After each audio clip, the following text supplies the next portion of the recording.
I am Professor of Culture and Sustainability at Erasmus University Rotterdam, and it is my great honor to moderate the lecture series of Ambacht in Beeld this weekend.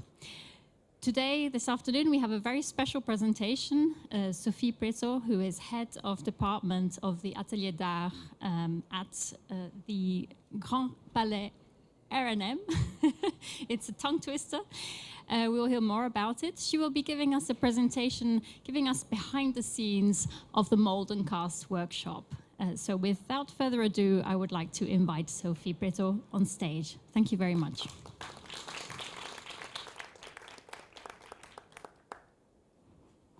Thank you, Amanda, for this presentation. So, indeed, my name is Sophie Prieto, and I'm going to present you the activities that we do in that workshop. And actually, there are two workshops at the same spot. One is cast and molds, and the other one is Chalcographie, which is engraving on copper plates. Very old copper plates that belong to the Museum of the Louvre and that we still print. But I'm not going to talk about that today, maybe for next year. But you're welcome to visit the website, and there is the English version, and you'll be able to learn about it.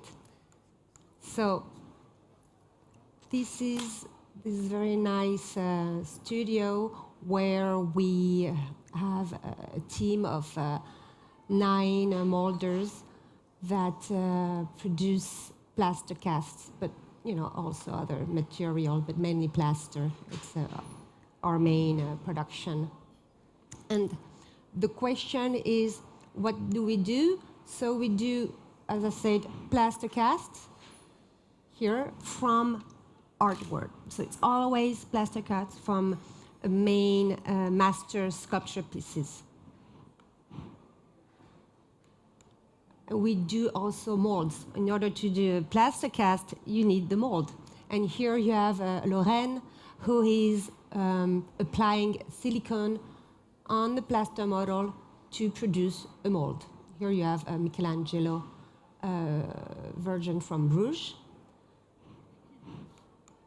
This is also another picture of a mold, a silicone mold. So you see there is a silicone here and here below, and there is that plaster hard, kind of like a nut that holds it all together, and inside there is the plaster.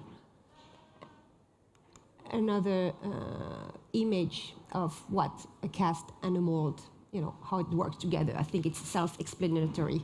You can see how it works. We're going to go into the details a little bit later. The question is why? Why do we do plaster cast from artwork? So the first reason why they were created in France, but then also in other countries, Berlin has a big workshop like we do. There is a smaller one in Brussels that doesn't work as much. And there were a lot of them all over Europe, but most of them have closed, over the years. So it's really Berlin, Brussels, and Paris that are still active. So what those plaster casts were made for at the very beginning, it was really for training purposes at the time where art students, but also architects or sculptors or any people, things you do today here, which is things you were producing for decors. And those people had no museums to go to for inspiration and to learn and to train their eye. So the only way to see artwork was going to church, at least in Catholic countries, or going to gardens. You had no ways to see what contemporary artists will produce. At least contemporary artists, you could go to their studios, and sometimes they had fairs, but if you wanted to see what antique art was like, Greek and Roman, you had to have enough money to go to Rome. So most, for instance, French artists could not really learn from museums. So that's why they made plaster cast of mainly antique, because back then what was supposed to be the highest, finest art was Greek and Roman art. Everybody wants to be at least as good as them in order to be better than them. So that was the main, for many centuries, that was the main purpose of a fine art training. So this is actually a recent drawing because, of course, nowadays some students, now in the 50s, 60s, there was a rebellion against academic art. But now, and it was more, we're more into conceptual art. But nowadays, there is some type of a comeback to learning how to draw through academic ways in order to master drawing. And they thought you could draw from, 19th century sculpture if you want. But they still go back to antique sculptures because they're quite perfect and very often easy to draw because the lines are very clear. So fine art schools really was the main reason why they created those workshops at the time, but we still produce for fine art schools. And fine art schools everywhere in the planet. Oh, that's not that good. So this is a collection in the French fine art schools, and you have those type of collections in many other fine art schools nowadays. This is a Chinese fine art school. So you see in the 20th century, they wanted to learn how to draw the same way that with the same type of aesthetic than you Europeans. And they started to buy casts from Europe, from the workshop where our workshop, but also other workshops in Europe. And they still do. We still sell a lot of big sculptures casts to Chinese fine art schools. Learning more like about art history, for instance. That was a big way. I mean, at a time where they didn't have museums, the 19th century, they start to have museums, but they don't have pictures. They don't have photography yet, at least at the beginning, or not good quality ones. And so definitely not projection. So having plaster casts in universities, in all type of schools was really a way to just teach about art.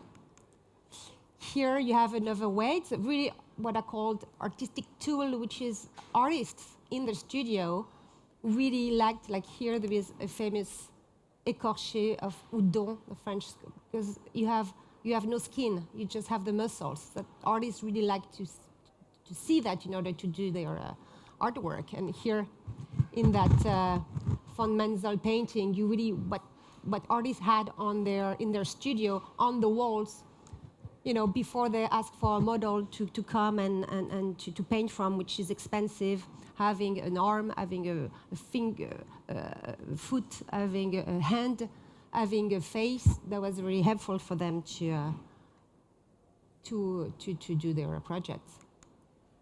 I took this one especially for today's presentation. I saw that online, so Rembrandt Museum. You see that Rembrandt had all those plaster cast busts. I'm not sure that they all were there at the time of Rembrandt, or if that is a restitution, because this one, particularly Homer, is from our collection. It was made. It was from Italy at the Louvre. So it was discovered in the end of the 19th century. So I'm not sure Rembrandt had it at the time. That's why I'm like, But maybe he had it from another source. That's Picasso here. That's a plaster cast coming from our studio. We have it documented.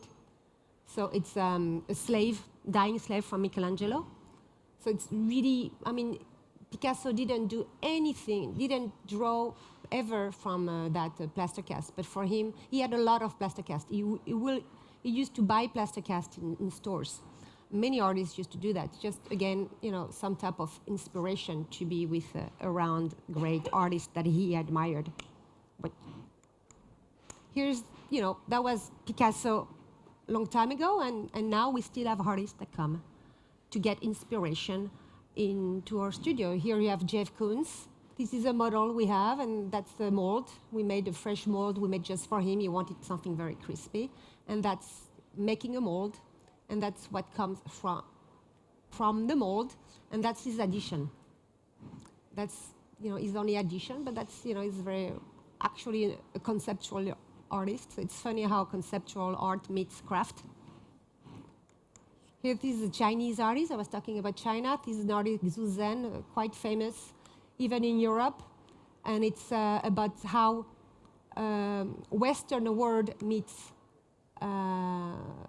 Asian world.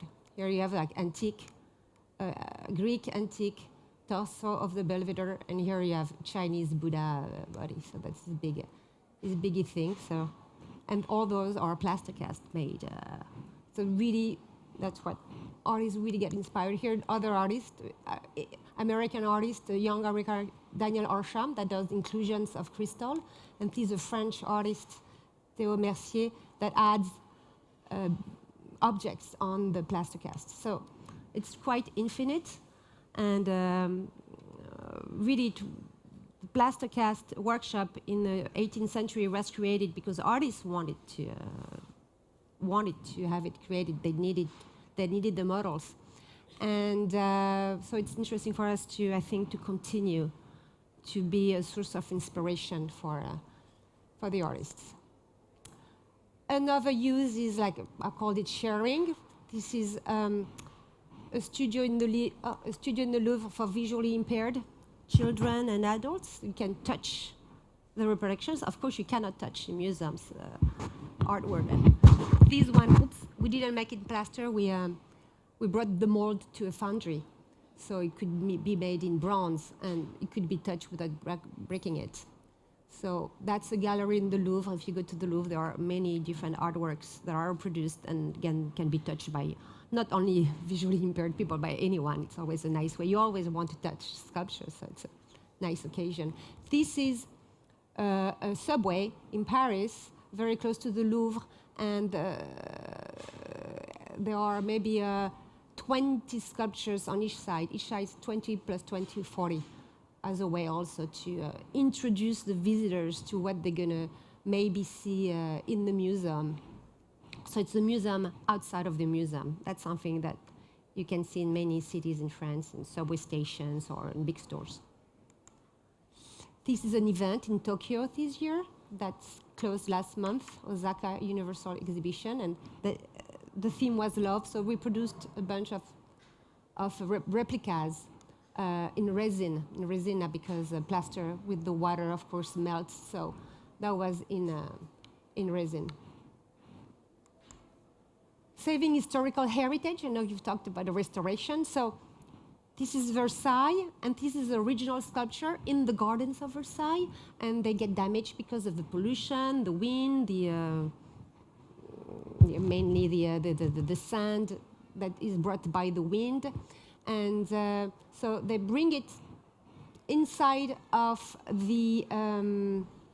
That's a special, how do you say in English, the stable where they used to have the horses of the king. So that's a place you can actually visit once a month, a Sunday, I think. And there's all the original sculptures or damaged sculptures that are stored in that huge place. So we bring those sculptures in that place. We leave the studio, the atelier, and we do the molds of those sculptures. And then, see, that's inside. And then after, that's a replica. You can see the replica is very white versus the original that is yellowish because of the sand on the floor and the wind that brings the sand onto the surface. So this replica, that's, dates from like maybe 3 or 4 years ago. So if I had taken a picture now, it'll probably be a little bit yellowish like that. So it's impossible that the Garden of Versailles, which really are a sculptural garden, it's impossible to keep all those places empty. So in the past 15 years, we maybe have produced around 100 replicas.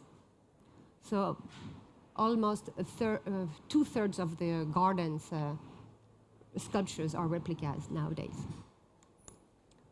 Here it's a historical reconstitution. It's the opposite. It's like the sculpture are inside. It's been 200 years in the Louvre. We're in the Louvre. And they brought the most beautiful sculptures that were in Versailles to the Louvre when the Louvre, the castle of the Louvre was transformed into a museum. And of course, Versailles has been crying, the curators of Versailles have been crying, we want them back, we want them back, we want them back. So they never had back, but they said, okay, you're not going to have them back, but if you want, you can, we can allow you to make replicas. So Versailles Castle sent us to do molds and to do replicas. So here's the Louvre, and here's the back to the spot where they used to be in the 17th century. Here you have Versailles. So now everybody is happy. That's also reconstitution. During World War I, the Reims Cathedral was destroyed, and they rebuilt it. And we had made molds in the 19th century. Before the war, we had molds, so they were able to, they were able, from that plaster replica, they were able to do a sculpture in stone. So that's a little thing. I don't know if we have time. There is a little, yeah, we have time. There is a little nuance between a copy and a reproduction. So a copy is you're looking at something like a painting, and you have a pen and you copy it. A reproduction is mechanical. If you take a picture, it's a reproduction. If you take your pen, it's a copy. So this is a reproduction. It's from a mold. It's a mechanical. And this is a copy because it's stone. So somebody actually, so a copy can be better than the original or worse. A reproduction is, a replica reproduction, we try to not intervene. We try to keep, if something is broken, if something we feel is not that beautiful or could be better, we don't touch. We try to really reproduce it. So another, of course, replicas are much used for interior design. It can be professional decorator, but it can be just anyone that, when you buy a replica in your museum for your chimney. Here's a hotel.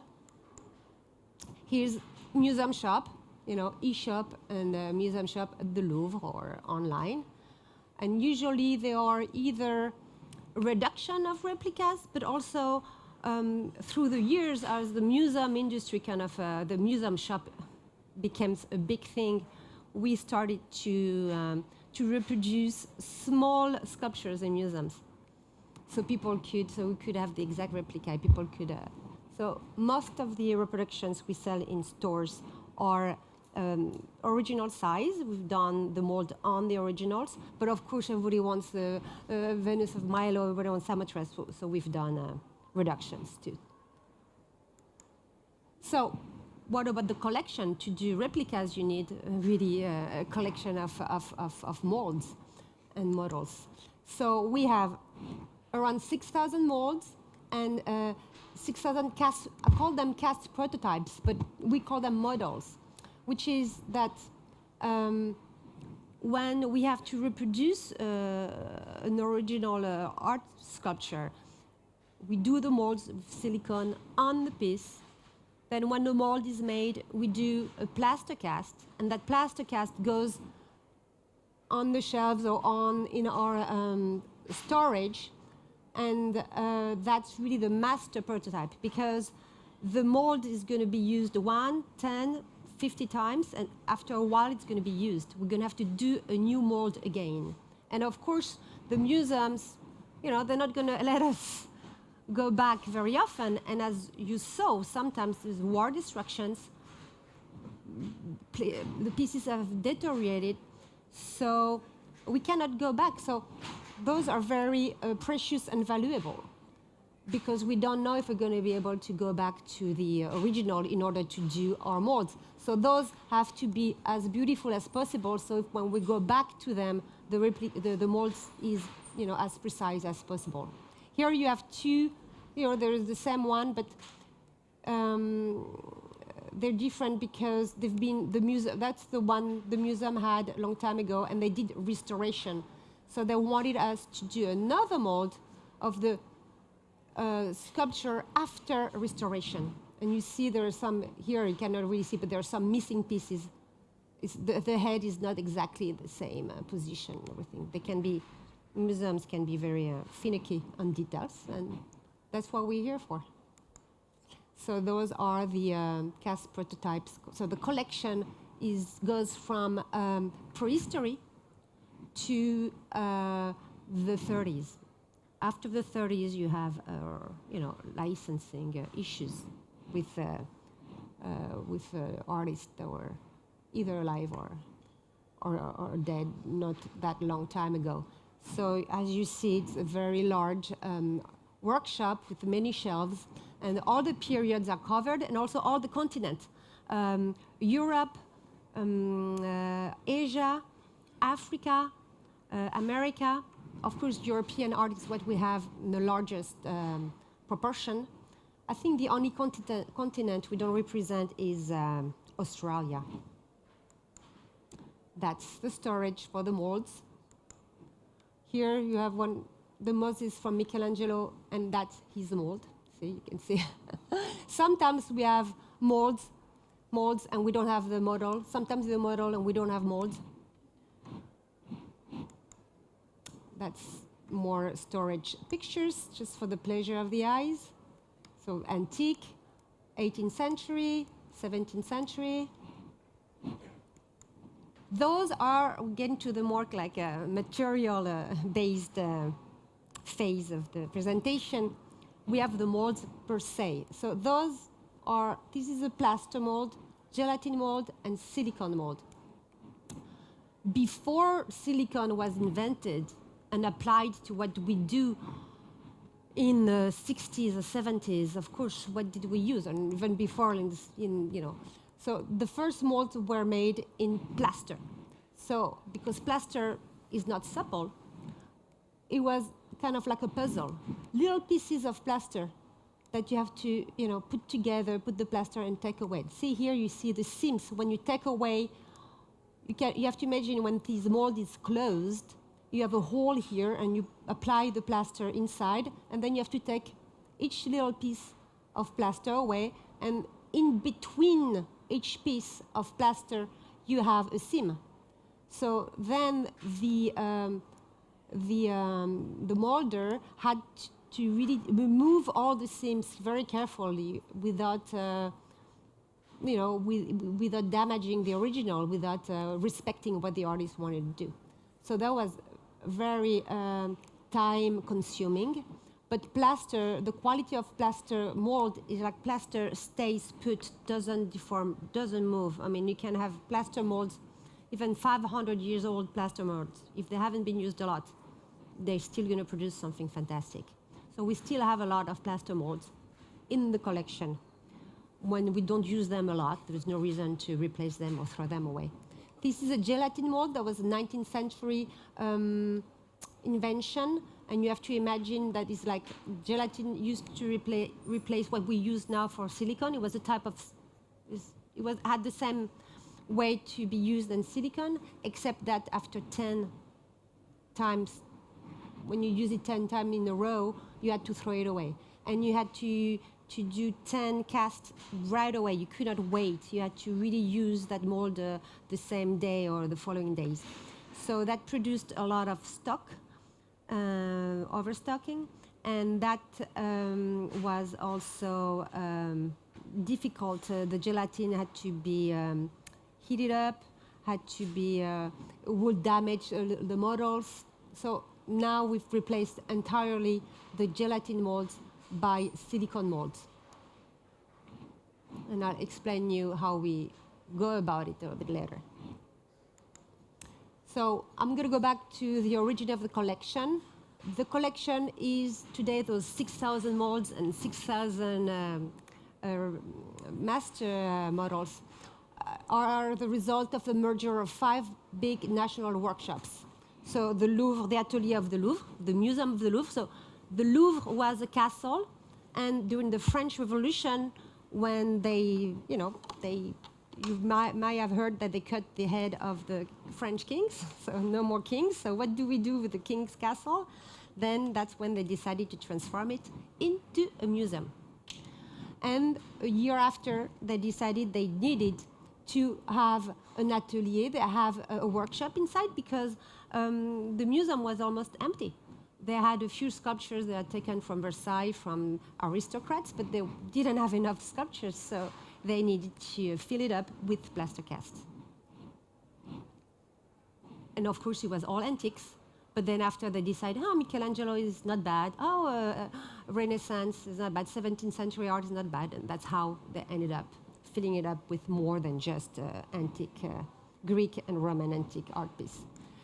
So here you have the Louvre, Egyptian department, 19th century, and here you have the molders that are applying the plaster. Here the buckets, and so it's quite amusing. So imagine, doing that puzzle and then take it away. It used to take really many weeks and sometimes months, especially a big piece like that. And that's an old picture of the Atelier when it used to be at the Louvre. That's the only one I found. So we had the Fine Art School of Paris Atelier. So for the students, and they used to produce plaster casts for all the other fine art schools of France and other cities. So that's, if you go to the Fine Art School of Paris today, don't hesitate, you just walk in. There are guards, but they look at you and they let you go. And there is the Chapelle des Louanges, a place where there is that still exists exactly as I show it, as that postcard shows. And it's beautiful. You need your phone because there's no light. And with the phone, you can see an entire reconstitution of the Chapelle of the Medicis in Florence of Michelangelo, plus all the other. It's the only place in the planet you can see many sculptures of Michelangelo in one only spot. It's big like this place. So it's quite amazing. And it's all plaster. And of course, the school wanted it for the students to learn from Michelangelo. A French artist that really was very inspired by the Moses that you don't see in that picture was Rodin. He was never accepted to the school, yet he was able to walk in, like you can do if you go there one day. And he used to go a lot, and his thinker was very inspired by plaster. So thus the interest of having plaster casts. At the time, it was difficult to travel. That's another museum. It's a Middle Age museum. It's a museum in Paris, end of 19th century, when they started to study Middle Age. Gothic art, the name was invented. It was very hard, no pictures again, or very few high-quality pictures, to study and compare all the art history of Middle Age, all those churches all over the territory was very difficult. So having molding cast and showing them in the same place really allow for study. And they had their own workshop, but they used to, of course, go outside all over the country. That's the Trocadero. It's called the Trocadero. The place is close to the Eiffel Tower, but no, they no longer have the workshop. They still have the museum. If you go there, the museum has all those Middle Age sculptures. Quite amazing. And the last one was the Decorative Art Museum, end of 19th century. Here you have the collection, and that really was for the architect, the students, the stone carver to come to study all type of. It was like an alphabet. And when you see Paris, end of 19th century Paris, and you see the facade with Oriental little decor, with Art Nouveau, with Byzantine, with Egyptian, that's really how they were the inspiration, how they learned. That really was very rich, and the workshop. And all that, and the last one, I forgot one. This is an archaeological museum in Saint-Germain-en-Laye, which is not this is close from Paris. And that's how we end up with a big collection of prehistorical artifacts. And how? So that's more like what this festival is about, is how do we do things? So a mold, I started with the mold making. That's a Venus d'Arc that I showed you before. And what is very specific, I mean, there are mold makers everywhere, like on the planet. Foundries, obviously, people need to know how to make a mold, to make a mold in order to do a bronze piece, for instance, for a car a piece too. I mean, for any industrial use, you make molds nowadays. But the specific of our molds is like we go from the original. This is see, here we are not in a workshop. Here you can recognize the Louvre wall. So here we are in the Louvre, at the Louvre, with the antique piece, 300 years before Christ. So it's very old and very delicate, and you don't want to damage it. And that's what we do best, is we allow to be on the original art piece without damaging it. The risk is that when you unmold, you can break. You can imagine a finger might be fragile, or also the silicone if the silicone stays too long, if there is not a proper protection, it's gonna go onto, there's oil in the silicone, and the silicone is gonna go onto the marble and stay inside of the marble if it's porous. So that's really why they kind of still ask us to do those things when they need to. So what we've done, we've been protecting the sculpture with a special product so the silicone doesn't go through. And here, the difficulty when you do a mold, of course, because when you go on mold, it's to go through little places here that you see that we've done here. It's going to be difficult, and you can imagine if you cannot have a big mold for one piece with the arm like that, because when you're going to unmold, the arm might break with the pressure. So you need you have to think how you're going to do your mold and where you're going to make one main mold and then small molds. If you need to do small molds, they're going to add up.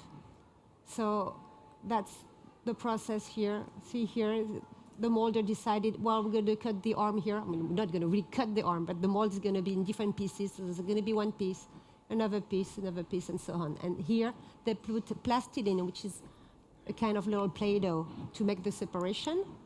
Once they've made the separation, they've decided where the separation are going to be.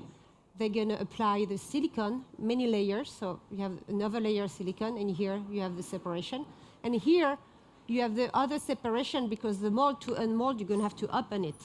You cannot just do kind of a sock, So you have to think about all those places you're going to do the different cuts and different places, how you're going to open it, how you're going to close it again. So layers and layers of silicone. At the point, you're going to add fiberglass to the silicone and add the fiberglass onto that layer of silicone. So that's another layer of fiberglass silicone. And then when you're done with your silicone, you're going to apply plaster to hold the silicone together. Otherwise, the silicone is going to have a lot of deformation. The silicone is is as precise as the plaster, which is 5 microns. 5 micron, I don't know if you say in English micron. And 5 micron is the equivalent of the fingerprint. Fingerprint has a very thin volume, and it's 5 micron. So it's very precise. But the silicone really can move, can get have some type of deformation, so you really have to hold together. And that's why there is that plaster above and then the woods to hold it together. That was the end of it. That was the end of the mold. And that's the demolding of the mold. Here and here, and then you're going to put it together. The restitution is how you're going to clean the original. It has to be, come back totally pristine, no damage.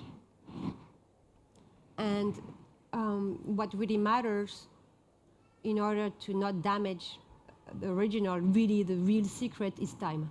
You have to take a lot of time to be very slow, like when they do restoration. And time is a big. Taking your time is very important in those process. So now you have your mold, and now you're going to do the cast. So here I put everything. So here's the plaster. We're lucky in Paris that we have very nice plaster carrier, very fine white plaster. And I think that's why plaster is so big in Paris, all the interior decoration, because we're lucky to have that local plaster. So now we're sustainable. That was that was not the first reason we were there, but now we're happy and lucky to have that very, very nice quality plaster. So here you see, so this is a mold open to place, it's a bust, so you just need these two. I didn't show you like the complex mold that we saw before when you have to put the arms together because that's too complex, but I did a simple mold. And they open the mold and they put the first layer of plaster that has been mixed with water. They wait a little bit so it dries quite quickly, and then they're going to apply another layer with a brush. And that's also, not all the atelier do that. It takes more time, but that's when you make sure you go into the details, and with the brush you push the plaster. You see here it's has a lot of details. It's a veil. So you really want to go deep inside the veil. So otherwise, you see how plaster, you often see bubbles in the plaster. You see like these little holes. And we want to avoid those holes. Because of course you can fix it, but fixing it, A, it's going to take time. B, you're going to lose the print that you made on the original. Because it's you, the human hand, is going to add something. And as I told you, we want to stay in the mechanical reproduction. We want to stay as close as the original sculpture, as the original print. So we want to not have to get into the interpretation. And here she's going to clean the side of the mold. Then we use that, that's a sort of head, it's sort of, I forgot the word, sure. It's from a cactus. It can be cactus, it can be from coconut shell. So it's what you extract the fibers. It's a natural fiber. Here we go.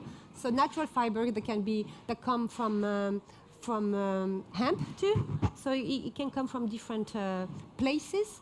And that's a 19th century invention, using that fiber and mixing it with, it can be also plastic fiber, but we try to keep with the natural fiber, to mix fiber with plaster to reinforce the cast. Before, they used to be, either they were not reinforced, they were very fragile, or they were they were not hollow, they were filled with plaster, so they were very heavy. So not fragile, but very heavy, or hollow and very fragile. So that was a great invention, and that's called, I don't know if you know that word, we call it staffing, and that's how they do all the molds in big French or even international hotels, decorations.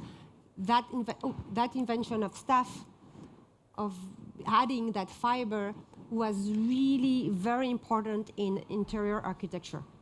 In England, they used it a lot in English museums and hotels and private houses, castles. It's a lot of, they're allowed to make huge amount of very large decoration panels. So here's the stuff that has been applied. And now when everything is made, see here she's gonna, on the borders, on the outside of the of each side of the mold, she's putting in that little thing that there is in the mold, they're gonna apply plaster, just wet plaster, to glue the two pieces together. So here they're closing the mold and they've been putting plaster, as you see before, and there's going to be a reaction. Plaster, when plaster doesn't have hair like that, there is like a chemical reaction where there is some kind of a heat, it gets very hot. And that creates, that glues it together. So it's going to stay like maybe half hour, depending how big the half hour, 1 hour. And then voila, you unmold your, so first the plaster that holds the silicone, then the silicone itself. And here, if you were there, if you were touching this, the cast, it will be very warm. It's really like coming out of an oven. Warm and still wet.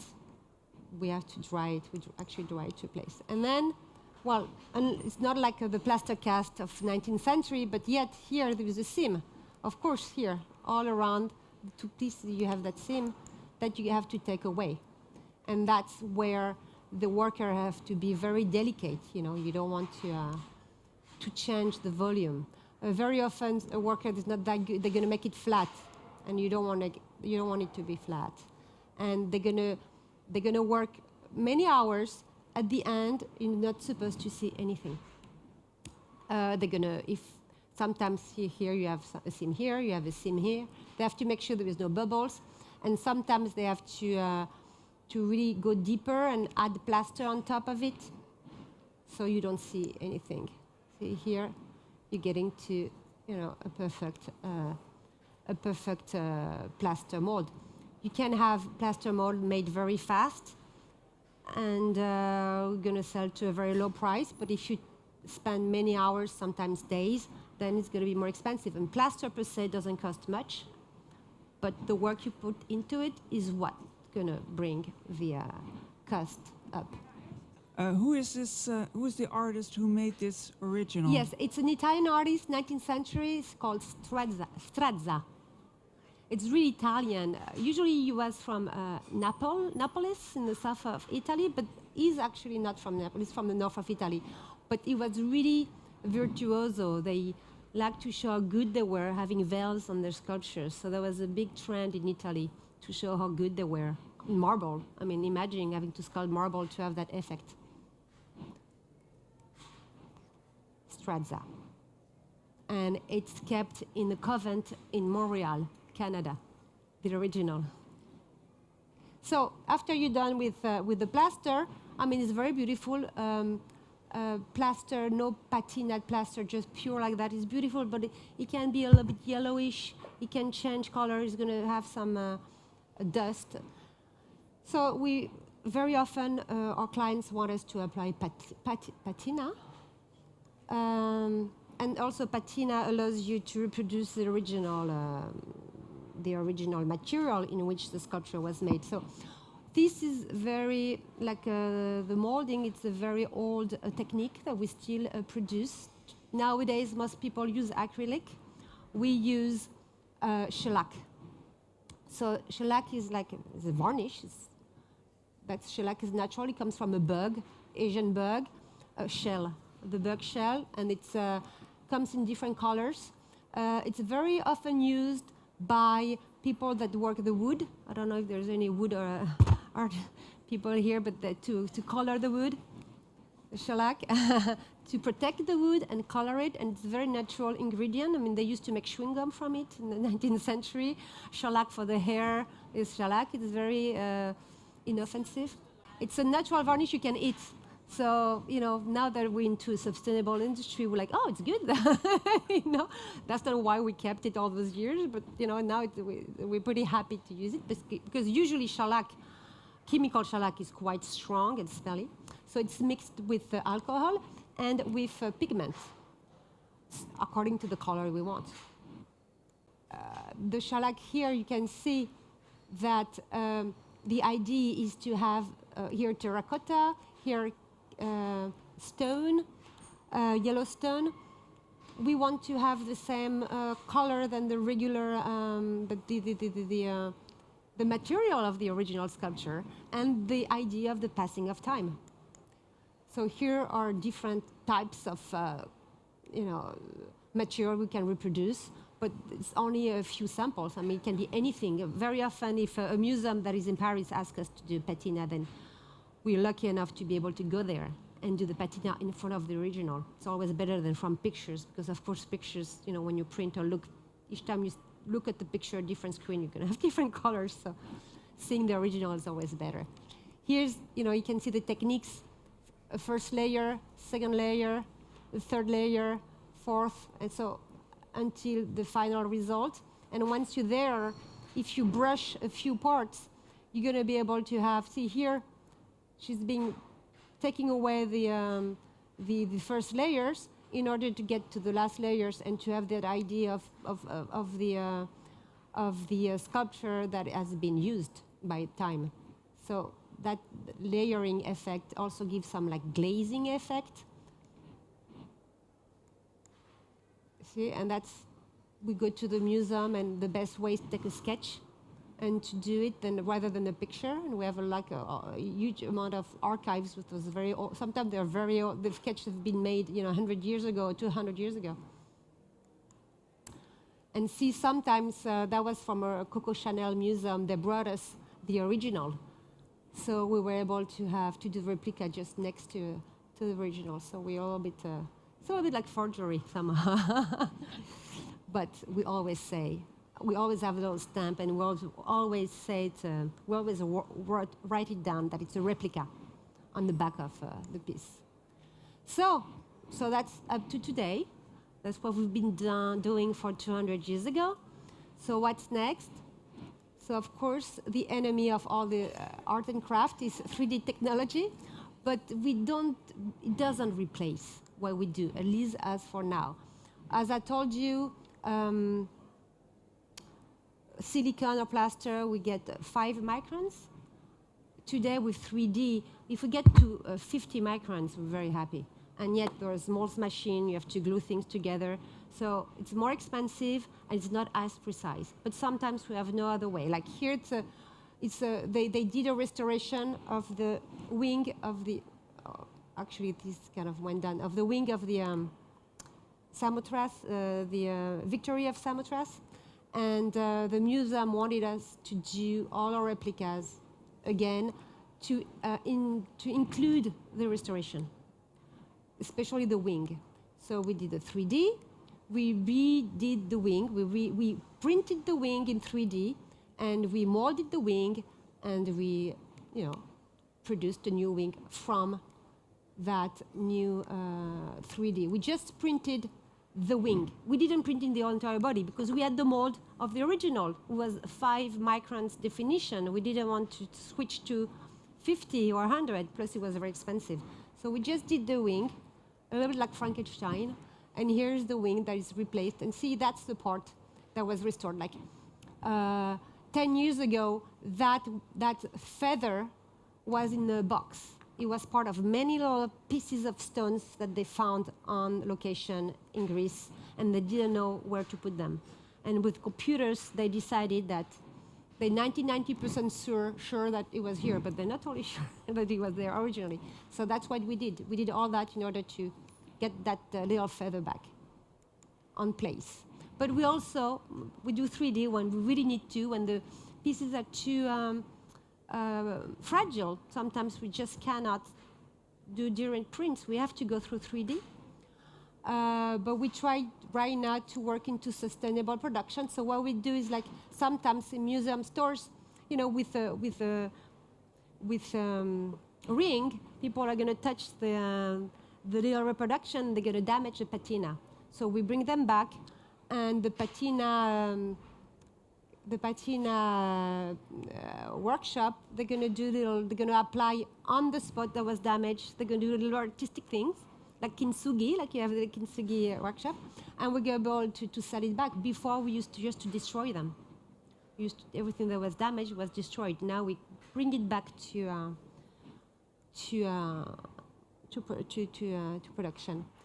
And here, that's little research and development we're doing with different little companies in order to replace resina, because what we sell in stores is mainly in resina, and of course it's from it's chemical transformation. So we've been working on coffee ground recycling. Here's paper with recycled plaster, so recycled paper, this little wing, with recycled plaster from our production. The plaster we throw away. When we use plaster, there's always little bits and pieces. So back to a mix of recycled paper and recycled plaster, and we started to have some interesting results. What we sell right now in our stores is like, this is resin, but the little base used to be marble or wood, which is not sustainable. So now it's that mix of grounded coffee and shells mixed together, and that's what we sell now in our stores and the e-shop. That's also grounded coffee. So that's what we're trying to go for, and little by little, takes time, but we're really into it. So that's the end of my presentation. And you can visit the workshop once a month on a Friday morning. And also once a year, a Saturday in September. Actually, it was last Saturday during the European, I don't know you call that, Heritage Days. It's free on that Saturday, and you can just. So I'm giving you my the email address of the workshop if you want to contact us, if you want to plan a visit when you come to Paris.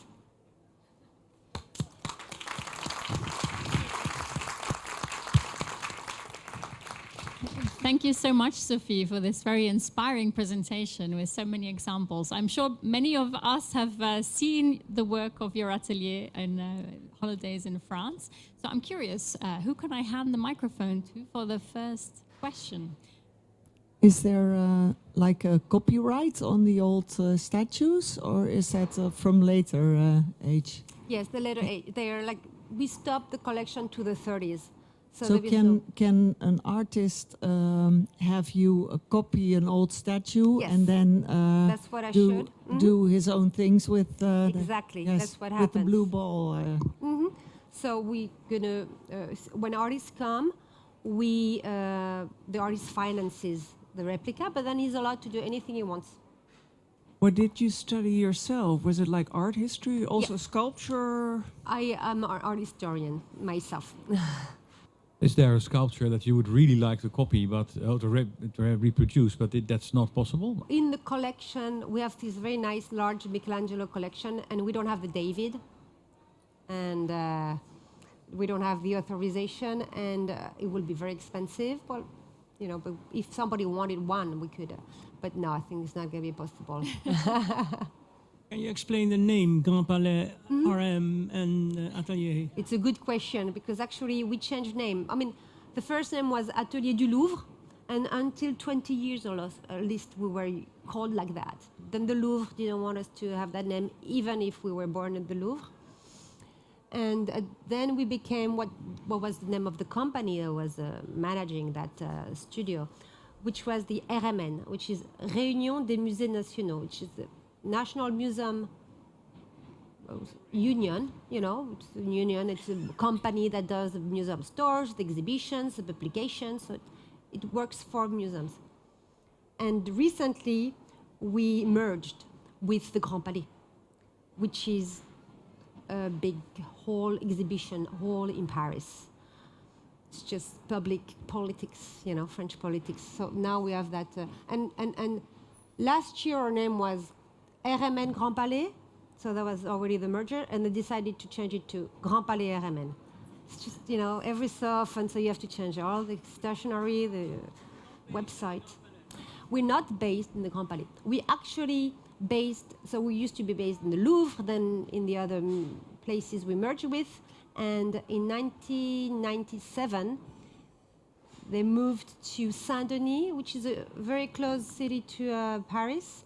It's really very close. It's where the French stadium is, Stade de France. So it's very close from the 18th arrondissement, Montmartre